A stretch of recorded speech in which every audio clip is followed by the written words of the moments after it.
Bonjour et bienvenue sur Astro Kaka. Aujourd'hui, nous allons parler de la prochaine pleine lune qui se fera dans le signe de la Vierge. Donc nous avons une pleine lune, le positionnement de la lune, qui s'oppose au positionnement du soleil. Nous sommes en saison des poissons, donc soleil dans le signe des poissons.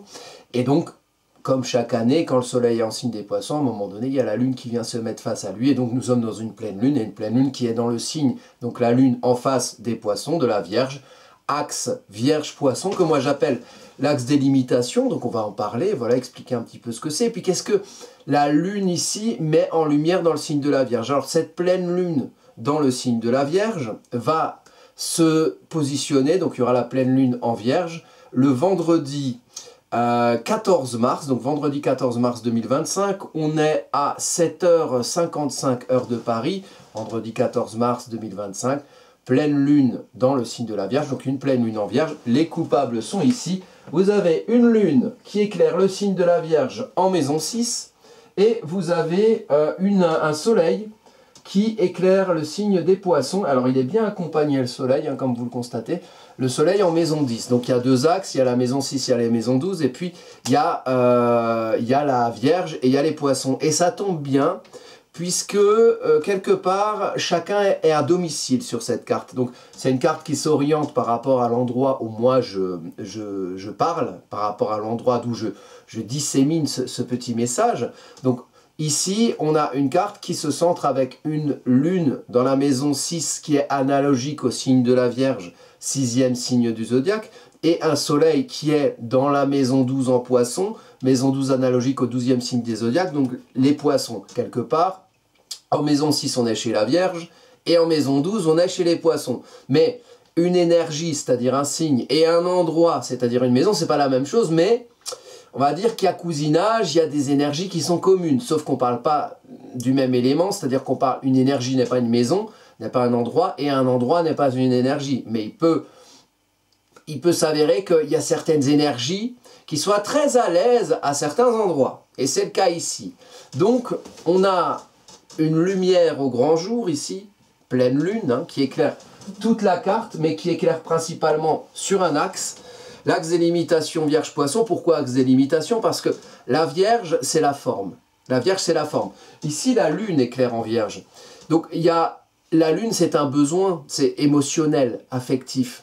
C'est une sensibilité. C'est ce qui éclaire votre nuit, c'est ce qui éclaire l'intérieur, c'est ce qui éclaire que vous vous sentez bien ou pas dans vos émotions, ce qui éclaire vos conforts et vos inconforts émotionnels. Ça, c'est la Lune en Vierge. Donc, sur cette ambiance ici, c'est une pleine lune, donc le 14 mars qui va régir les 14 jours suivants. Donc globalement, toute la seconde quinzaine de mars, on aura cette ambiance-là. Pendant ce temps-là, il va se passer des choses. Hein. Dans les transits, on a le lendemain, donc on fera aussi une vidéo là-dessus, le 15 mars, Mercure va rétrograder. Toute fin mars, on a Neptune qui va passer dans le signe des Béliers, c'est pas arrivé depuis 12 ans. Donc, sous l'égide de cette période, de la seconde quinzaine de mars, il va se passer des choses qui vont s'intégrer dans une ambiance conjoncturelle, donc dans une ambiance du moment de la seconde quinzaine de mars, qui va être matérialisée par cette carte. Et sur cette ambiance, qui va aussi régir une bonne partie de la rétrograde de Mercure, également la rétrograde de Vénus. Ici, vous voyez Vénus qui est rétrograde, alors les deux sont l'un à côté de l'autre. Vénus et Mercure, ici, dans la maison 12 de la carte et dans le signe du Bélier, les deux, enfin Vénus rétrograde et rejoint Mercure. Vénus, énergie de valorisation, énergie d'amour, énergie de rondeur. Mercure, énergie de compréhension, comprendre, rationaliser, conscientiser, traduire, communiquer aussi. Si on a bien compris, peut-être qu'on peut bien faire comprendre le message. Donc il y a quelque chose ici qui se rejoint sur un transit où finalement les deux planètes rétrogradent sur la période. C'est-à-dire que Vénus rétrograde depuis le 2 avril, je vous renvoie, regardez en lien en dessous de la page, vous allez sur la page YouTube Astro Kaka et vous voyez, il y a des vidéos qui existent déjà sur Vénus rétrograde, du 2 mars au 13 avril. Et bien là-dessus, donc Vénus rétrograde à partir de 10 degrés du Bélier, elle va repasser en Poisson. Là-dessus, on a Mercure qui est le 15 mars, donc le lendemain de cette carte-là, et dans l'ambiance régie par cette carte-là, on a Mercure qui va rétrograder, début Bélier à 9 degrés, donc à peu près au même endroit d'où Vénus a rétrogradé, qui va aussi repasser en Poisson, mais qui rétrograde une période un petit peu moins longue, puisque Mercure va repasser en mode direct en début avril. Donc ça c'est l'ambiance, c'est le contexte. Dans ce contexte-là, une énergie globale régie par cette carte de la pleine lune, où la lune est en Vierge, et la lune met en lumière un besoin de forme, de comprendre les choses, de comprendre pour utiliser, comprendre le mode d'emploi pour fabriquer l'étagère. C'est un signe de terre, la Vierge, mais c'est aussi un signe mercurien. Donc, il s'agit de comprendre. On a besoin de comprendre. On a besoin de comprendre comment ça marche. Mais pour comprendre comment ça marche, on a aussi besoin de comprendre pourquoi ça marche. Et qui c'est qui marche ici? Donc là, on parle de vous. On parle peut-être, on peut parler d'astrologie mondiale éventuellement. Donc l'ambiance globale pour tout le monde, pour vous et pour les autres. Mais si on parle de vous ou de moi ou de la personne qui va juxtaposer sa carte à cette carte d'une ambiance ici, on parle d'un besoin de... Déjà, avant d'essayer de ranger, hein, avant d'essayer de ranger, il faut savoir qu'est-ce qu'on range. C'est quoi qu'on range? Donc, si vous réfléchissez par rapport à vous, avant de vouloir trier, d'utiliser les choses, il faut comprendre qu'est-ce qu'on utilise. Donc, si c'est vous, qui vous êtes? Qu'est-ce que vous êtes? Qu'est-ce que vous comprenez de vous?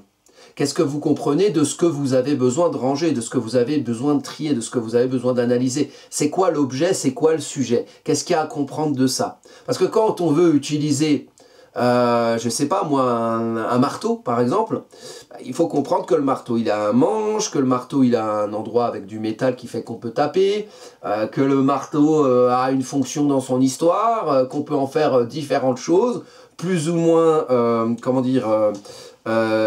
utile pour soi ou pour les autres, hein. C'est-à-dire qu'avec un marteau, ben, on peut planter des clous pour fabriquer son étagère, on peut aussi taper sur la tête des copains, auquel cas c'est un peu moins sympa. Mais on peut faire plein de choses avec un outil. Ben, il faut déjà comprendre quelle est la fonction de l'outil et comment vous allez utiliser cet outil, pourquoi vous utilisez cet outil. Et donc ici avec la Lune, il y a un besoin de comprendre déjà qui vous êtes, dans l'usage de ce que vous faites de qui vous êtes.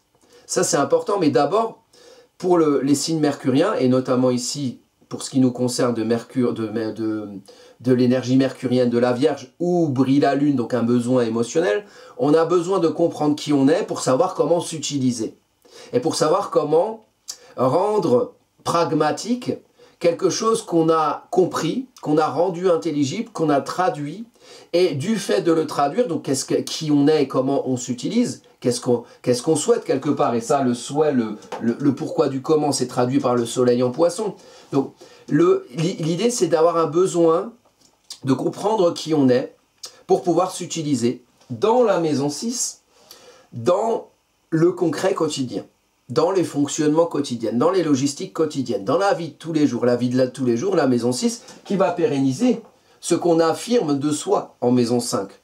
J'affirme qui je suis, j'accouche de qui je suis et je montre qui je suis en maison 5, et ensuite je rends ça pérenne, j'ancre ça dans la terre, en trouvant des fonctionnements en maison 6 qui permettent de pérenniser ce que j'avais envie de montrer, de qui j'étais en maison 5. Donc en maison 6 ici, c'est le fonctionnement, c'est rendre durable quelque part, quelque chose qu'on est et qu'on affirme. Et donc ici, on a un besoin de comprendre comment fonctionner au nom de qui on est dans le concret quotidien. Alors, on peut se poser la question sur cette deuxième quinzaine de mars, pour vous, pour moi, pour tout le monde, de comment on arrive à être à l'aise, la Lune, être bien, comment on arrive à être bien à travers certains fonctionnements, certaines manières de faire qu'on utilise au quotidien. Et puis, comment on peut éventuellement être sensible ou on peut être moins en confort dans certaines manières de faire. Petit exemple concret. Vous, tous les jours, j'en sais rien, vous prenez votre caisse, votre voiture, vous partez au travail, par exemple, sachant du concret quotidien. Bon, il y a un fonctionnement, le matin, il faut se lever, alors il faut mettre le réveil, et puis après, vous prenez la voiture, alors il faut retrouver les clés, et puis après, il fait moche ou il fait beau, alors il faut avoir mis du lave-glace dans son machin pour l'essuie-glace, ou il faut avoir mis de l'essence dans le réservoir. Tout ça, c'est un fonctionnement. Mais c'est un fonctionnement qui permet de rendre pragmatique quelque chose que vous êtes et que vous avez à faire. Donc, vous êtes réveillé, vous êtes debout et vous avez affaire à aller travailler. Vous voyez le fonctionnement. Ça arrive tous les jours et puis ça pérennise quelque chose que vous voulez affirmer de vous, soit parce que, je sais rien, moi, le travail que vous faites est quelque chose qui vous permet de vous affirmer, soit parce que quand vous êtes debout, quelque part vous affirmez parce que ça vous fait sortir de votre lit. Vous voyez, c'est très con ce que je dis, mais c'est du fonctionnement. C'est du fonctionnement. Évidemment, il y a un pourquoi de ce fonctionnement, mais à un moment donné, concrètement tous les jours, on fonctionne d'une manière ou d'une autre. Comment vous êtes en confort avec ça? Comment vous arrivez dans votre voiture, vous dites putain, mais pourquoi je prends la voiture? Ça me fait chier de rouler en voiture. Ça me fait chier de rouler en voiture le matin dans le brouillard. Pourquoi je fais ça? Alors vous allez peut-être raisonner en vous disant, ah ben oui, mais il y a une fonction, il faut que j'aille au travail, c'est vrai que j'ai besoin de gagner ma croûte, c'est vrai que je travaille éventuellement me plaît ou me plaît pas, j'en sais rien. Mais voilà, on réfléchit à tout ça. Et comment on pourrait éventuellement fonctionner différemment? Voilà, si les fonctionnements ne nous conviennent pas, évidemment. Donc, il s'agit ici de mettre la lumière sur cette question des fonctionnements. Et comment on peut savoir, quelque part, si ces fonctionnements ne vous conviennent pas? Ok, ça ne vous convient pas, ça ne vous convient pas. Bon, le tiroir de rangement, voilà, il y a les chaussettes, il y a les slips, voilà, il y a telle ou telle taille de tiroir ou de meuble pour ranger, ou il y a tel ou tel type de meuble pour ranger les chaussettes ou pour ranger les slips. Bon, l'objet, c'est quoi? C'est de ranger des chaussettes. Il faut que, voilà, que ce soit, si c'est un tiroir de 4 km, est-ce qu'on a besoin de ça pour ranger ses chaussettes? Puis si c'est un tiroir de 2 cm, est-ce que ça suffit pour ranger ses chaussettes? Donc, l'idée, on s'en fout des chaussettes et des tiroirs, c'est une image. Donc, vous devez adapter quelque part un fonctionnement à ce que vous avez compris être pour pouvoir vous utiliser de manière optimale avec les fonctionnements adaptés. Donc ça c'est, mais il y a un besoin ici avec cette lune, donc sur toute cette période seconde quinzaine de mars, à partir du 14 mars 2025, c'est quelque chose qui, cette pleine lune en vierge, c'est quelque chose qui amène un besoin. Voilà, il y a un besoin. Alors si ce besoin n'est pas comblé, si on ne donne pas à bouffer à sa lune, ce besoin, il peut apporter de l'inconfort émotionnel. Et puis éventuellement, il peut agacer. Et peut-être que sur cette période aussi est mise en lumière cette question des fonctionnements quotidiens qui vous vont ou qui vous vont pas. Auquel cas, vous allez, vous voyez, la Vierge dans son ombre et dans sa sensibilité. Moi, je peux vous parler, j'ai la lune en Vierge, donc je sais ce que c'est. Par exemple, quand... Dans votre vie, on a pu vous dire les choses ça marche comme ça, mais ça marche pas comme ça, mais c'est comme ça qu'on les fait, c'est pas autrement, des trucs qui agacent comme ça, vous voyez, ça m'agace beaucoup.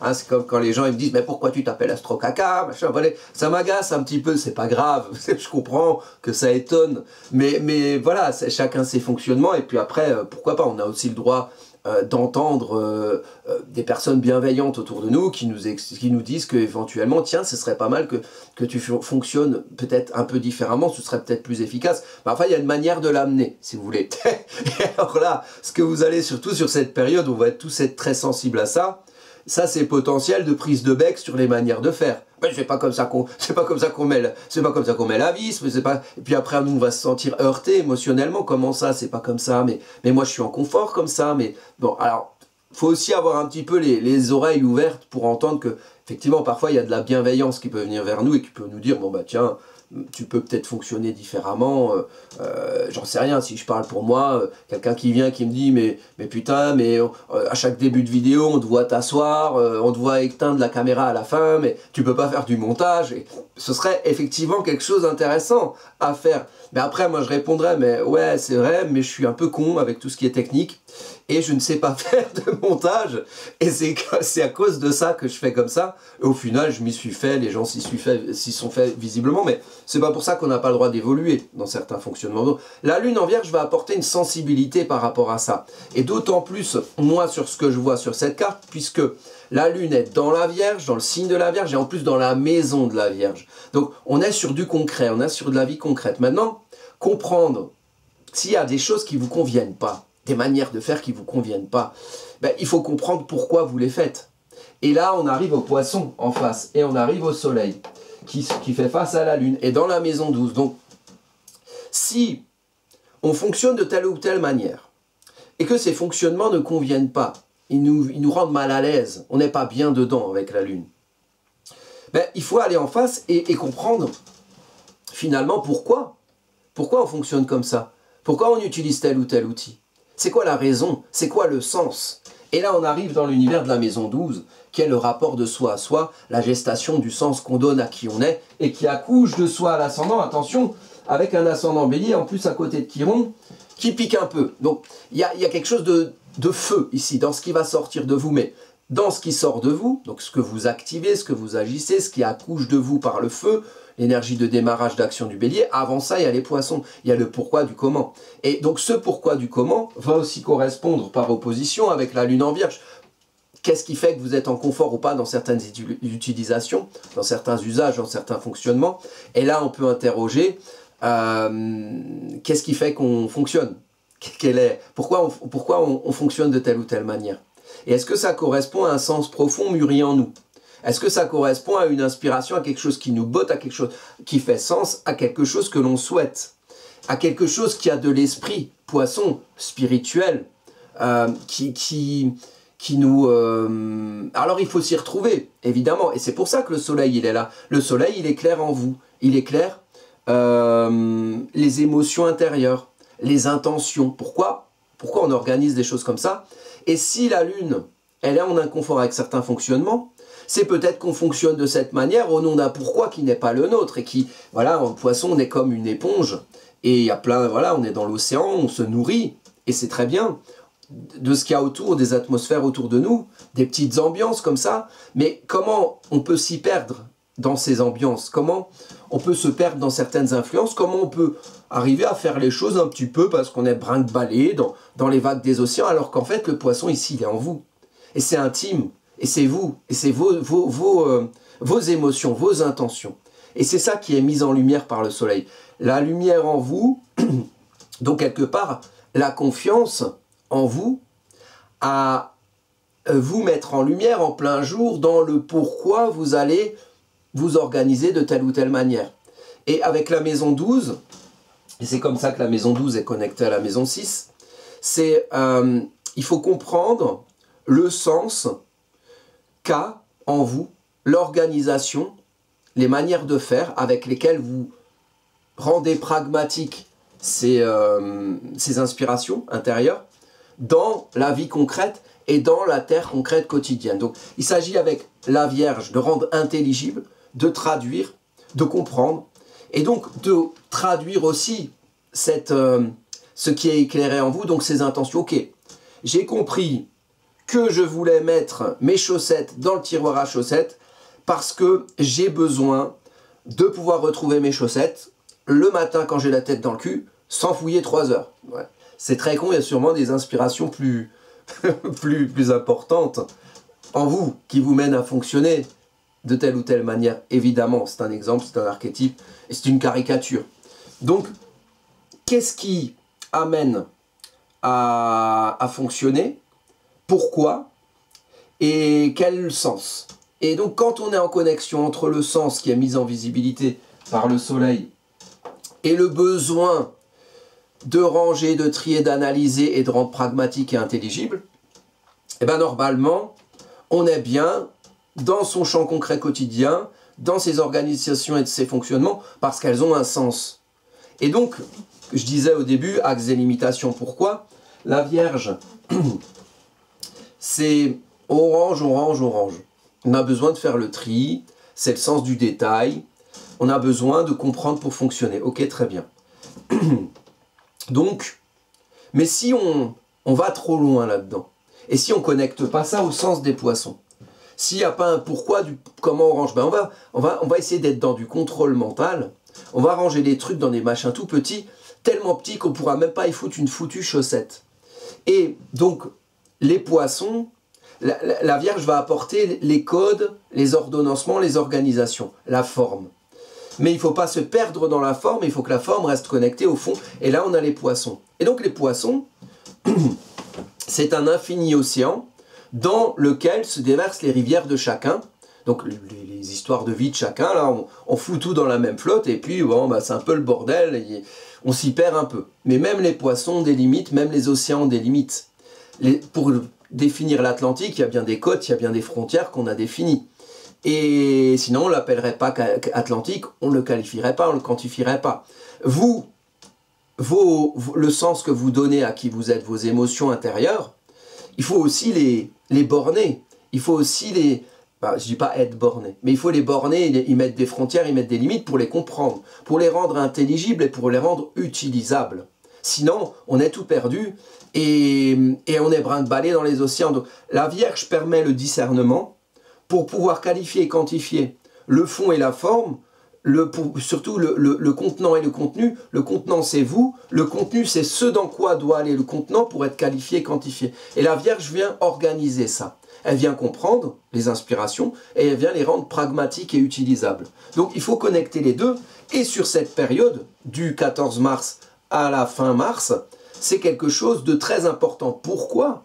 Parce qu'on prépare ici, symboliquement, l'arrivée de Neptune dans le signe du Bélier, parce que, et c'est en toute fin de mois, c'est juste après, à la fin de cette période, la période que régit cette carte. Donc, il s'agit ici de pouvoir faire un dernier tri, pour faire que quand Neptune arrive en Bélier, il y a peut-être quelque chose qui va accoucher par le feu, qui va sortir, et qui va sortir une inspiration qui aura été mûrie peut-être longuement, depuis 2012.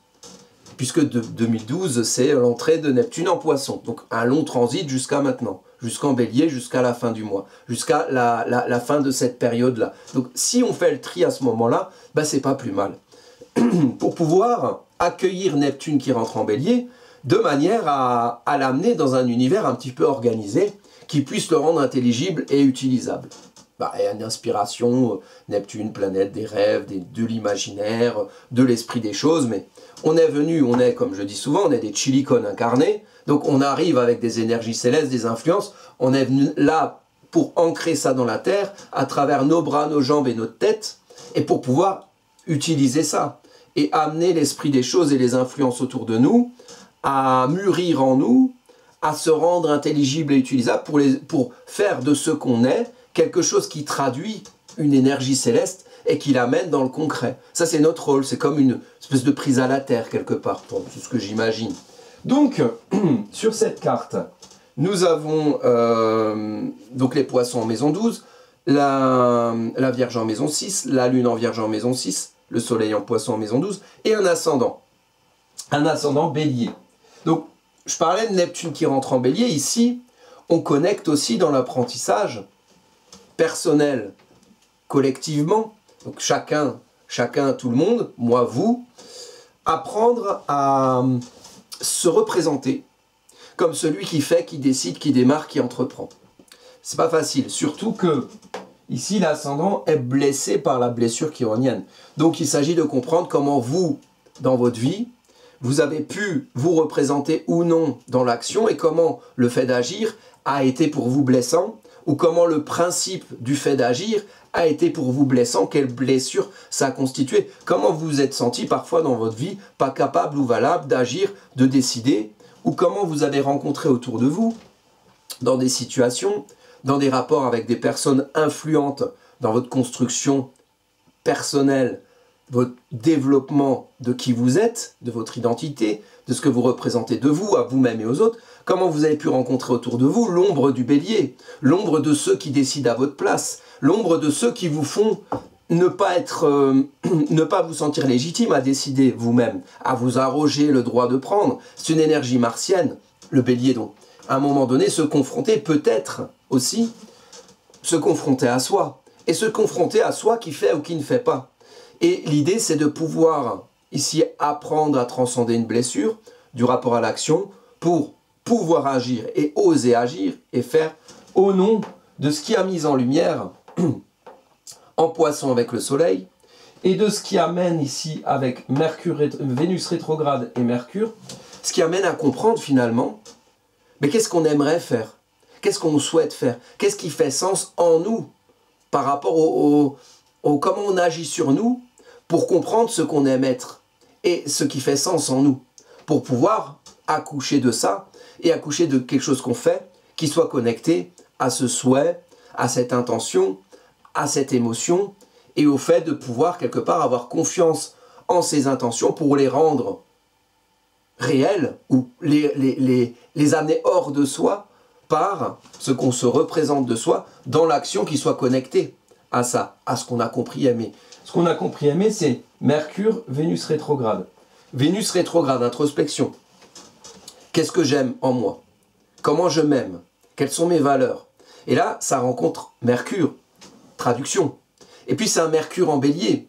Et c'est une Vénus en bélier passionnée. Puis c'est un Mercure en bélier, esprit vif. Donc, il s'agit de voir, de se confronter à soi en soi pour comprendre ce qu'on aime être quelque part. Et pour réussir aussi, peut-être à ressentir dans le concret quotidien avec la Lune en Vierge, puisque c'est maîtrisé par Mercure, la Vierge est maîtrisée par Mercure, ressentir en soi qu'est-ce qu'il y a besoin de faire et de mettre en mouvement pour peut-être fonctionner dans un concret quotidien, plus au nom de ce qu'on aime être à l'intérieur.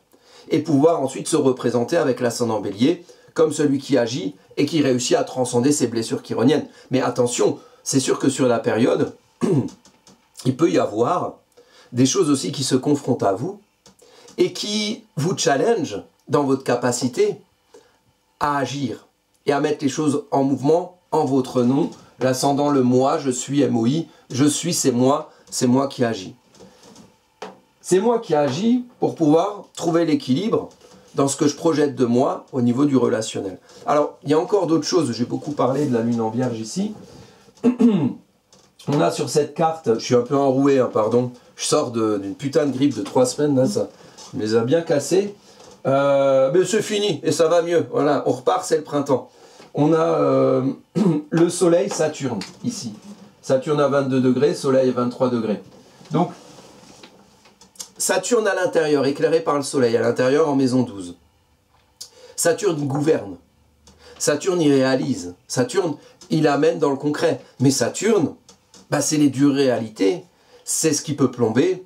C'est ce qui peut ensevelir sous la terre saturnienne sèche et froide de l'hiver.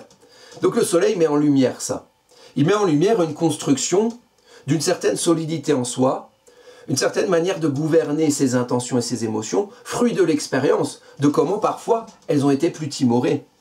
Et comment parfois, même en soi, même à l'intérieur de soi, même dans son intime, on ne s'est pas senti légitime, on ne s'est pas senti capable et valable de se penser en soi au nom de ce qui nous inspire nous.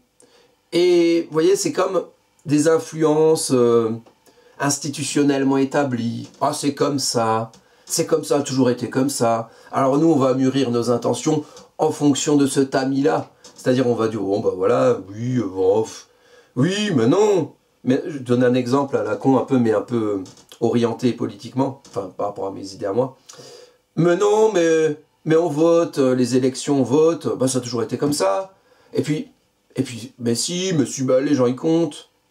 Mais c'est sincère. Oh non, il n'y a pas de fraude. Mais non, à la télé, ils ont dit, il n'y a pas de fraude avec ça. Jamais, jamais. Oh là là, jamais, jamais. Non, ben non, l'institutionnel établi, il organise les choses pour notre bien. Et puis, il nous a dit qu'on croyait en ci ou on croyait en ça. Donc, il faut bien le croire. Vous voyez, ce côté saturnien qui gouverne nos propres émotions. Ici, il s'agit, fruit de cette expérience qui existe. On a toujours d'être toujours influencé par des choses existantes qui ont un poids plus gros que le nôtre, puisque l'institution, ça représente au-delà de nous, vous voyez, quelque chose qui peut être conformant. Et ici, il s'agit d'aller au-delà de ce conformant, mais de faire de ce qui a pu nous conformer, même dans nos croyances, à l'intérieur de nous, une solidité, une expérience qui nous permet ici, avec le Soleil, de mettre en lumière cette conformation saturnienne et de réussir à la transcender en, justement, comprenant, en ayant confiance en nos propres intentions, qui sont nourries d'une histoire, mais qui sont nous au-delà de ce qu'on a pu vivre de cette conformation, de ces autorités du milieu, de ces institutionnels établis. C'est une manière positive de voir Saturne. Après, évidemment, Saturne, c'est pas Joel rigolo, c'est pas le joyeuderie du zodiaque, donc voilà, il y a une petite contrainte, on fait pas n'importe quoi, et on adapte ce en quoi on croit, ses rêves, ses idées, son imaginaire, sa spiritualité, à la terre des vaches, à une certaine concrétude. Sinon, sinon Saturne y plombe. Voilà. Saturne, c'est, quand je parle de Chilicon incarné, on incarne dans la Terre, c'est à un moment donné, ok, il y a une énergie céleste, et l'énergie céleste, elle nous dit « Oh, tu es un X-Men, tu es un X-Men !» Alors nous, on y croit, oh, je suis un X-Men, je vais pouvoir cracher des boules de feu. Bah non, tu n'es pas un X-Men, tu craches pas des boules de feu. Mais peut-être que l'essence du X-Men est en toi, et que tu vas pouvoir la traduire en rangeant tes chaussettes dans ton tiroir. Là, tu seras tout fier avec tes chaussettes et je vous invite tous à danser le twist en rangeant vos chaussettes quand vous aurez écouté cette vidéo, parce que pourquoi pas. Mais au-delà de cette petite plaisanterie qui est tout à fait mauvaise d'ailleurs, c'est intéressant de pouvoir amener dans des choses concrètes, d'amener un petit peu de cette énergie céleste, c'est-à-dire de ce qui fait sens en vous, comment ça s'est mûri, comment ça a été contraint. C'est un peu l'idée de cette carte. À un moment donné, il faut quand même réussir à activer des choses, vous voyez, parce que c'est en ce nom-là que vous allez réussir avec la lune en vierge à être bien dans des fonctionnements. C'est parce que ça ne fonctionne pas pour rien, c'est parce qu'il y a une raison, c'est parce qu'il y a peut-être un sens. Et ça vous permet d'être bien dans des fonctionnements concrets quotidiens. Je ne dis pas qu'il n'y a pas de contraintes, je ne dis pas qu'il ne faut pas aller travailler le matin, je ne dis pas qu'il faut parfois dégivrer sa machin, là, son pare-brise, c'est chiant, machin. Mais il y a des raisons à ça. Voilà. C'est apporter, incarner dans la terre les choses qui font sens quelque part. Donc voilà, il y a je regarde le temps là, j'ai 40 minutes, sur les aspects à ce soleil et à cette lune. Il y a, donc c'est 23 degrés, vous regardez dans votre thème ce que vous avez vers 23 degrés dans chaque signe, prioritairement en vierge et en poisson. Et après pour le challenge, vous regardez ce que vous avez en gémeaux à 23 degrés, ou éventuellement en Sagittaire à 23 degrés. Là, c'est le challenge, c'est les carrés. C'est une mise en lumière. Après, si cette pleine lune met en lumière des planètes qui sont en carré à 23 degrés en Sagittaire ou en Gémeaux, ça veut dire qu'il y a quelque chose à faire, il y a un travail en conscience à faire pour lier ce qui est mis en lumière et l'énergie que vous avez là. C'est pas un drame. On est là pour ça. On est là pour faire des choses. Si on était là pour rien faire, et qu'on était parfait, et qu'on suivait des incarnations antérieures qui avaient tout réussi, et qu'on était là juste pour manger des cerises, on ne viendrait pas. On serait je sais pas moi, des anges, des farfadets, des guides, voilà. On serait des X-Men du coup. Ben, vous n'êtes pas des X-Men, alors c'est qu'il y a des choses à faire, peut-être pour le devenir. Imaginez, vous transcendez tout, vous faites toutes les missions de votre carte, et après vous allez pouvoir cracher vos boules de feu. En attendant, vous faites ça différemment, vous crachez des boules de caca quotidiennement, c'est comme ça, c'est l'incarnation aussi, mais réjouissons-nous, puisque ça permet de nourrir la terre, enfin, c'est un peu l'essence du pourquoi la chaîne Astro Caca, ça plus d'autres choses évidemment. Donc, en aspect, le plus proche, ici, ce serait ce trigone qui est intéressant, entre Vesta en Scorpion, là c'est au tout début de maison 8, et donc à 18 degrés, donc vous pouvez regarder aussi 18 degrés dans votre carte, hein, au niveau du Cancer et du Scorpion. Vesta et Mars. Bon, Mars, on en a parlé, là il vient de passer en mode direct hein, depuis le 24 février. Trigone, c'est encourageant. Le Trigone, il est là, Pâques. Il est là. Et donc, le feutre, il marche moyen. Et il arrive comme ça en double sextile. Bon, c'est 5 degrés d'orbe, c'est pas énorme. Mais il y a un petit aspect qui se fait avec la Lune. Bon, pourquoi on fonctionne ? Pourquoi on a besoin d'être bien dans ses fonctionnements, dans ses manières de faire, dans ses organisations, dans son concret quotidien? Ici, il y a Mars qui repart de l'avant et qui bouscule des zones de confort. Mars qui ici est chez la Lune, donc régi par la Lune, en aspect sextile, stimule, en maison 4, construction émotionnelle et affective, donc des choses à bousculer dans certaines zones de confort. Dans certaines zones de confort pour amener dans le mouvement des choses qui vous permettent d'être plus en confort que certaines choses qui sont parfois enfermantes. Là, on parle de la maison 4, le passé, l'histoire, la mémoire, la famille, le foyer, des choses comme ça, voilà, qui sont un petit peu des habitudes qui, à la longue, sont un peu enfermantes. Mars vient amener du mouvement là-dedans, qui stimule le fait peut-être d'être bien dans des fonctionnements quotidiens avec la Lune. Et puis Vesta, c'est la flamme intérieure. C'est là où vous avez Vesta dans votre thème, c'est quelque part là où vous avez foi en vous. Donc il faut réussir à être bien dans l'endroit où vous avez Vesta dans votre thème. Et ici, Vesta est en Scorpion, en maison 8. Donc il y a besoin, vous voyez, Mars en chute en Cancer en maison 4 émotionnelle, l'origine des émotions, l'origine des conforts et des inconforts, votre vie de famille, de foyer éventuelle, celle de maintenant, celle depuis que vous êtes petit, et vous continuez toujours à grandir en maison 4. Ici, on est sur une période, il y a des choses à reconsidérer, des choses à activer. Et puis Vesta, qui donne la foi en le fait de transformer, de reconsidérer des anciens pour renaître à des nouveaux en Scorpion, en fouillant, en enquêtant, ok, ouais, alors fouillez, quand ça va pas là dans vos fonctionnements quotidiens, dans votre concret quotidien. Pourquoi? Pourquoi? Comme un gamin, vous voyez, quand on dit, allez, alors ça, je fais comme ça. Oui, mais pourquoi tu fais comme ça? Oui, mais parce que j'ai fait ça. Oui, mais pourquoi tu as fait ça? Oui, mais parce que c'est comme ça. Oui, mais ferme ta gueule. Vous savez, les enfants, quand ils agacent, là, voilà. Bon, soyez un peu enfant. C'est une lune, la lune, c'est l'enfant intérieur aussi. Donc, vous allez être un peu comme ça. Peut-être que c'est vrai que dans les... Quand il y a souvent, c'est vrai que chaque année, quand il y a des pleines lunes en vierge, ça arrive au moment du début du printemps, de l'équinoxe de printemps, le début de l'année astrologique, et puis de l'entrée du soleil en bélier. Donc il y a un besoin de ranger, et en même temps il y a l'énergie qui pousse un peu au démarrage, au commencement, au côté un peu vif, et parfois le côté démarrage, il se soucie un peu moins de « Ah, mais il faut bien l'organiser, tout ça ». C'est vrai que c'est des moments où, traditionnellement, on peut un peu se prendre des choux sur des questions de forme ou de manière de faire. Mais après, c'est pas toujours si grave. Mais voilà, sachez-le, comprenez-le, anticipez-le, c'est possible. On a cette envie de printemps, de renouveau. De toute façon, vous suivez les saisons, hein, les graines elles germent là, donc on a cette envie de démarrer là. On va arriver en saison du Bélier. On est le 14 mars sur cette carte. Le Bélier, c'est juste après, c'est le 20, le 21, le 20, je sais plus. On en parlera. Donc c'est 21, je pense, à mars. Donc alors là, par exemple, en plus. Il faut vous dire qu'on va bien rigoler, mais c'est marrant la vie. On a Mercure qui va rétrograder dans le signe du Bélier, au moment où le soleil passe en Bélier, sur cette période de pleine lune en Vierge. Donc la question des formes, de l'introspection, de comment on fait, comment on comprend, comment on explique, comment on s'explique à soi, comment on explique aux autres, des choses qui sont inhérentes à l'action. C'est très, vous voyez, trouver son confort dans un fonctionnement, c'est très, ici sur cette carte et sur la période de Mars, c'est très bélier vierge, quoi. C'est très Mercure-Mars. C'est comprendre comment faire, mais comment j'utilise. Parce que là, Mars, il est repassé en mode direct depuis le 24 février, donc tac, on va un peu de l'avant. On va un peu de l'avant, mais tac, d'un coup, le 2 mars juste après, et puis le 15 mars avec le 2 mars avec Vénus et le 15 mars avec Mercure. Il y a les freins, oh là là, ouais, tu vas agir, ouais, tu as la bonne énergie, ouais, tu veux reconsidérer, mais... C'est quoi? C'est au nom que tu aimes quoi là-dedans? Qu'est-ce que tu aimes dans ce que tu veux faire? Comment tu agis en fonction de ce que tu aimes être, de tes valeurs? Et puis, comment tu fais? Comment tu comprends? Comment tu rends ça intelligible avec Mercure? Donc, cette énergie-là, il y a un besoin un peu d'organiser, effectivement. Il y a une grosse énergie de feu d'action qui mène à aller vers l'avant, à impulser des choses. Il faut réussir à le faire efficacement. Vous imaginez que tout le monde va être un peu comme ça dans l'ambiance. Donc, déjà qu'on dit qu'habituellement, les Mercure rétrogrades... c'est potentiel, quiproquo, prise de chou, tout ça.